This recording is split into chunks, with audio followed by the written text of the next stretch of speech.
我要收回去手权。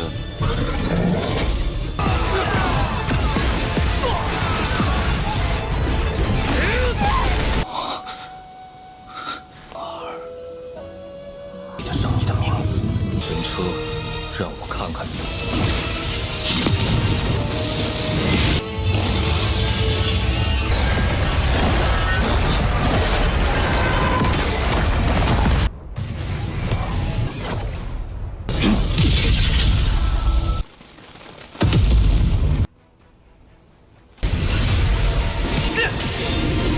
无人可靠近。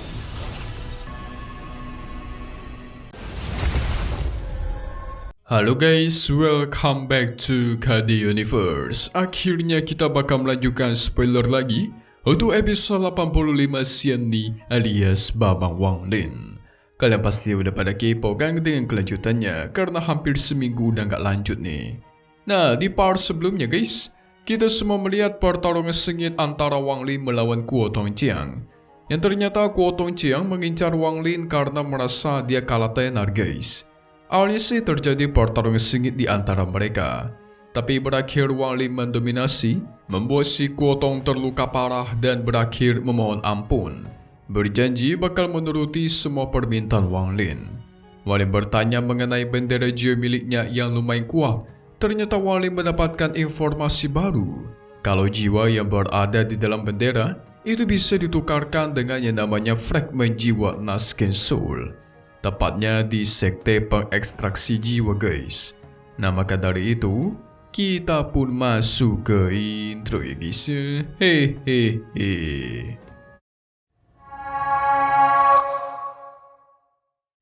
Singkat cerita 3 bulan pun dilewati. Sekarang Wanglin udah berhasil menerobos ke tahap Nasken Soul dengan berkultivasi. Hal yang dia ingin lakukan sekarang adalah mereformasi jiwa asalnya supaya bisa kembali ke tahap formasi jiwa guys.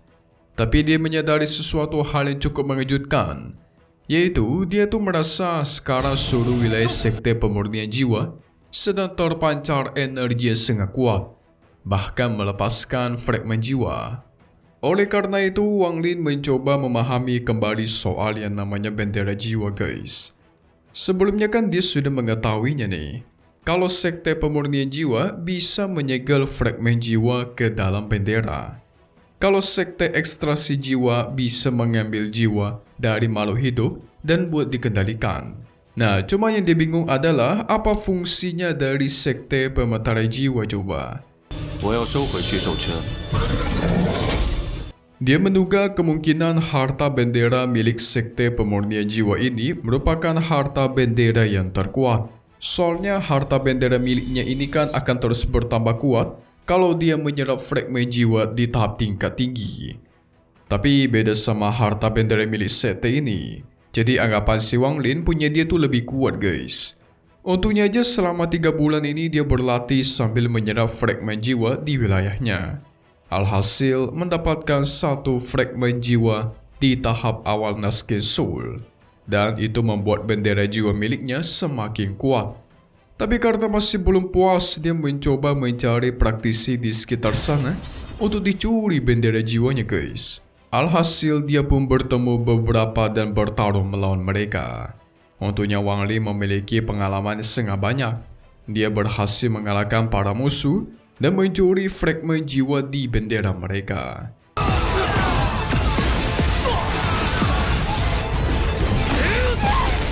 Apa yang terjadi? Lagi-lagi secara tidak sengaja, Wanglin bertemu sama si Liu Mei.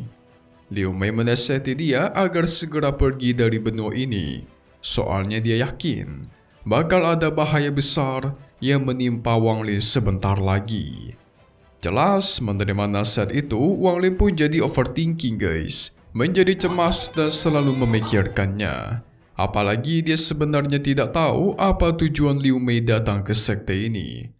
Karena dia tidak mau membuang-buang banyak waktu, dirinya pun berfokus kultivasi untuk memulihkan jiwa asalnya. Nah, untuk mempercepatnya, dia langsung berpindah ke goa yang semakin dalam dan dekat dengan Rovena Gunung Pemurnian Jiwa. Selagi Wanglin sibuk berkultivasi, ada seorang praktisi yang bernama Wu Taoqi juga muncul di sana guys. Dia mengetahui inti bendera emas yang memancarkan energi spiritual untuk semua orang. Kalau kalian lupa, yang waktu itu pernah Wang Lin temui nih guys.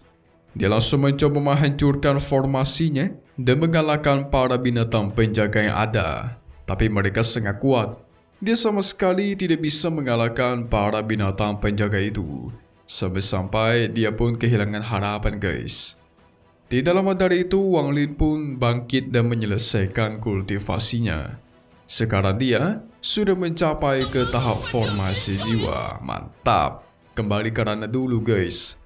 Alhasil dia pun langsung mencoba ingin menghancurkan formasi kuat itu dan melawan para penjaga binatangnya. Sehingga tuar. Terjadilah ledakannya super besar di sana. 你的上帝的名字，神车，让我看看你。 Menyaksikan kekuatan Wang Lin yang sangat luar biasa, Taoqi memutuskan mundur dan kabur guys. Tapi secara tiba-tiba Wang Lin menghadangnya dan menghajarnya habis-habisan. Karena bakal bahaya kalau sampai Wu Taoqi melaporkan ini kepada sekte-sekte luar. Tidak lupa Wang Lin mencuri bendera jiwa miliknya dan sebuah harta bel kayu ungu. Kekuatannya sekarang masih belum cukup untuk mendapatkan bendera emas yang ada di dalam guys. Setelah mendapatkannya, dia pun kembali maju dan menggunakan berbagai harta. Singkat tuar. Terjadilah pertarungan super besar di sana. Wang Lin melawan para binatang penjaga.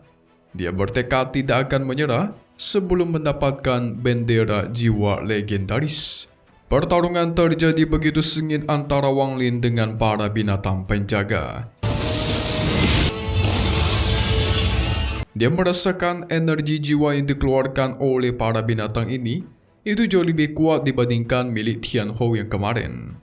Sehingga tombak hitam raksasa pun dikeluarkan guys. Dilesatkan untuk menyerang. Tapi binatang tersebut tidak mau kalah. Membalas dengan bola-bola cahaya emas. Wang Lin mengingat, dia memiliki banyak harta yang dulu pernah dia dapatkan.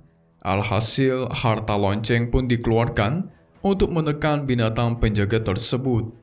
Gak cuma itu, Wang Lin menggunakan pusaran jiwa untuk menarik fragmen jiwa dari binatang-binatang penjaga. Sehingga terjadilah tarik-tarikan di antara mereka guys. Sesekali Wang Lin menyerang sang binatang membuat dia semakin lemah. Seiring berjalannya waktu, caranya Wang Lin itu berhasil. Binatang penjaga mulai terlihat melemah dan gerakannya pun melambat. Tidak ingin melewatkan kesempatan, Wang Lin kembali mengeluarkan tombak hitam dan tuar. Terjadilah ledakannya sangat besar di sana. Fragmen jiwa pun keluar dari binatang penjaga itu. Segera Wang Lin serap dengan pusaran jiwa guys. Alhasil dengan begini, binatang penjaga pun sekarat dan ingin segera kabur. Dengan cepat Wang Lin melancarkan binatang kereta perangnya untuk menghadangnya. Ketika sudah tidak bisa kabur, Wang Lin pun menyerap jiwa utama dari sang binatang penjaga ke dalam bendera miliknya. Dan dia juga menarik kembali binatang kereta perangnya lagi. Kalau kalian lupa guys, kenapa Wang Lin buru-buru gitu? Karena sampai sekarang, dia tuh masih belum bisa mengendalikan binatang kereta perangnya itu. Bahkan di ranah formasi jiwa tahap menengah dulu pun masih nggak mampu dia.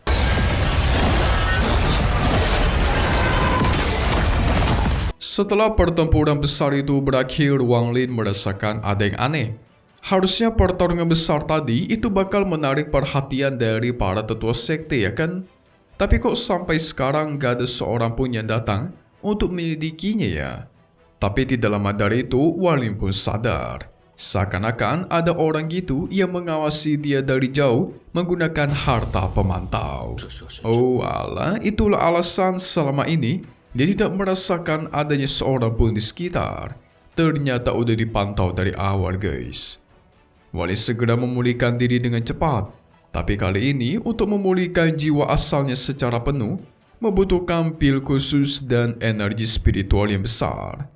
Oleh karena itu dia bergegas pergi ke wilayah gunung pengekstraksi jiwa sekaligus mencari giok yang berisikan teknik bendera jiwa. Pada akhirnya dia bertemu dengan seseorang yang bernama Su Jinshi. Dijelaskan kalau Jinshi ini adalah seorang penanam jiwa dengan tingkat kultivasi tinggi. Selama ini dia berhasil melakukan pertukaran fragmen jiwa sebanyak 300 guys. Apalagi batu giok yang ada di tangannya itu berisikan 3 teknik utama, yaitu penenangan jiwa, pemikat jiwa, dan racun jiwa. Wang Lin tentu tergiur dong pengen mendapatkannya. Alhasil mereka pun bertarung di sana. Tapi lagi-lagi dengan kekuatannya Wang Lin sekarang, dia bisa mengalahkannya dengan mudah. Setelah mendapatkan batu giok itu, dia melesat lagi menuju ke gunung penyegelan jiwa untuk mendapatkan batu gioknya. Awalnya dia agak ragu guys. Soalnya dikabarkan giok itu dipegang oleh seorang tetua inti sekte yang sangat kuat. Tapi tidak ada kata menyerah dan mengumpulkan informasi soal tetua itu. Soalnya dia berharap dalam pertempurannya kali ini dia bisa mendapatkan energi spiritual yang besar untuk memulihkan jiwa asalnya guys.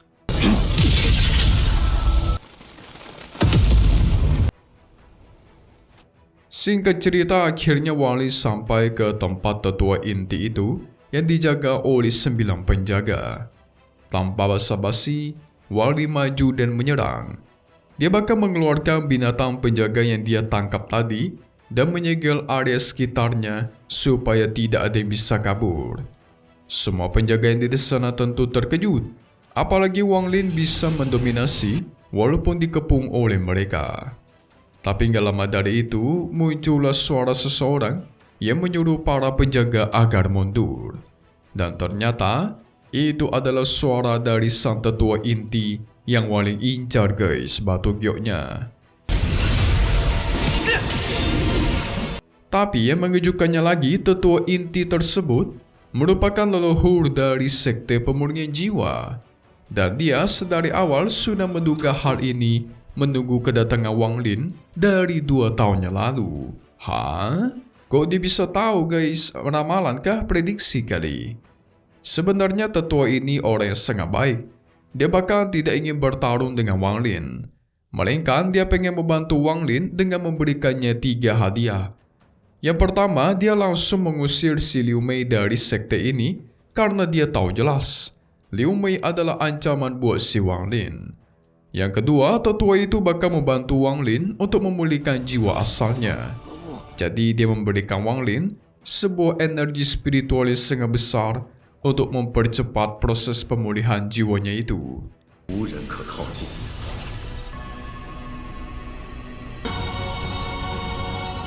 Dengan menerima energi yang sangat besar, membuat Wang Lin berhasil kembali menyatu dengan jiwa asalnya guys. Dia juga merasakan sekarang kekuatannya semakin kuat daripada sebelum-sebelumnya. Tetua tersebut kembali memberikan hadiah yang terakhir, yaitu dia menawarkan dirinya buat membantu Wang Lin kultivasi. Wow, baik banget. Segera bendera jiwa miliknya pun dikeluarkan. Yang ternyata bendera jiwa milik sang tetua ini merupakan harta legendaris sekte pemurnian jiwa yang memiliki 1 miliar jiwa di dalamnya guys. Buset. Wang Lin aja nggak sebanyak itu. Awalnya Wang Lin ragu untuk menerimanya. Tapi pada akhirnya dia terima juga dan segera menyerap jiwa-jiwa itu untuk memperkuat kultivasinya guys. Alhasil dengan cara itu kultivasi milik Wang Lin meningkat pesat. Sang tetua memperkenalkan dirinya yang bernama Tu Tian. Nah, dari semua hadiah itu yang dia berikan kepada Wang Lin, dia cuma menuntut satu balasan guys, yaitu dia menambahkan fragmen jiwanya nanti ke dalam bendera Wang Lin jika dirinya sudah meninggal. Maksudnya mungkin dia harus menanamkan fragmen jiwa milik si Tu Tian ke dalam bendera jiwanya Wang Lin kali ya. Kenapa tetua ini sangat baik kepada Wang Lin? Apalagi di akhir-akhir dia mention atau mengatakan menanamkan fragmen jiwanya ketika dia udah meninggal. Apa kemungkinan ajalnya sudah dekat ya guys? Dan kok dia bisa tahu Wang Lin akan datang tepat dari 2 tahun yang lalu? Seakan-akan dia sudah meramal ini semua. Kita bakal tahu nanti. Selesai dulu buat spoiler episode 85 Ranger Immortal atau Xian Ni. Saya udah bukan buat tuan satu ini. Tapi satu hal yang pasti cuma di sini ya, KD Universe. Thank you buat kalian semua nonton dan selalu support channel Mimin. Semoga kalian semua sehat selalu. Memang pamit undur diri dulu. Kita bakal ketemu lagi di video-video selanjutnya. Oke kalau gitu, see you guys.